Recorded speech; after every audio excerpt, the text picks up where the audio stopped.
Hey guys, I'm a sophomore at Tufts University, and my name is Ciara Jackson, and I'm studying elementary education. I think I first felt called to ministry. I think coming to Grace Life, like going on the Zambia trip, my first international missions trip, I really did feel like God was saying, this is what you're meant to do, and teaching kids about the gospel and stuff like that. And I think for how it made me feel, or like what it first felt like, there was just such excitement and there was just such joy surrounded by being able to have a purpose, being able to literally be the hands and feet of Jesus.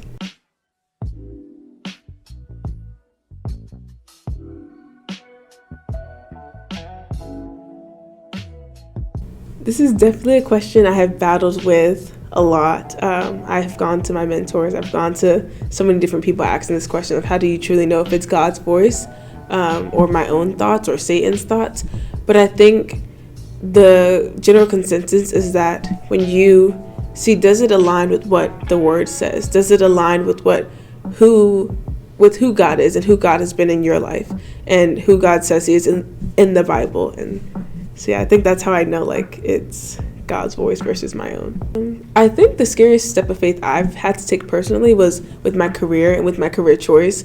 I think going into a field that you know is not paying a lot, is having a teacher shortage. Like for me personally, just making that decision that I'm going to surrender my career to the Lord has been such a scary step of faith and such a big kind of moment for me to realize I've wanted to be a teacher my whole life. My grandma's a teacher, and so like I knew it's what I wanted to do, but I think the scary part is making this like decision to put my career into, to put my whole life into it, and to like begin studying for it as well. Like it's been a little scary, especially being around kids. I'm like, is this something I want to do?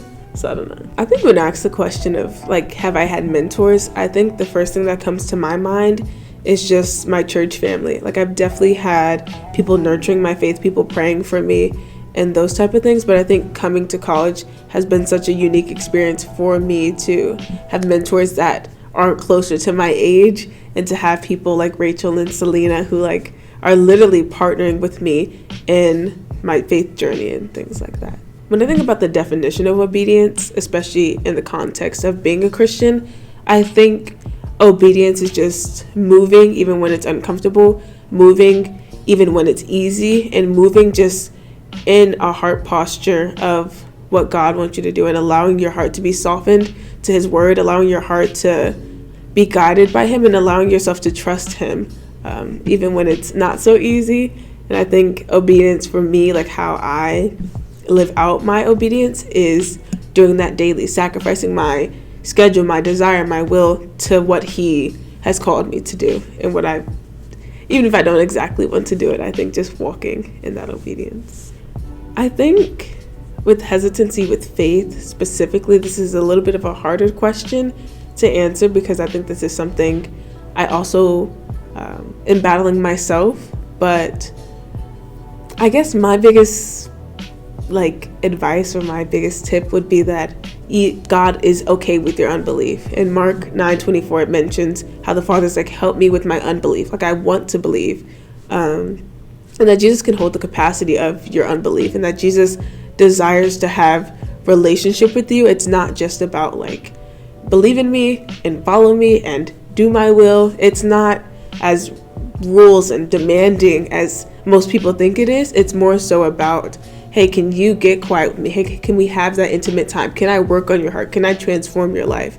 And so when I'm asked like what I would give somebody as advice for their hesitancy with stepping out in faith, it's truly making that decision to step out and walking in that and living in that, and then trusting that God will see your heart posture with wanting to walk out in faith.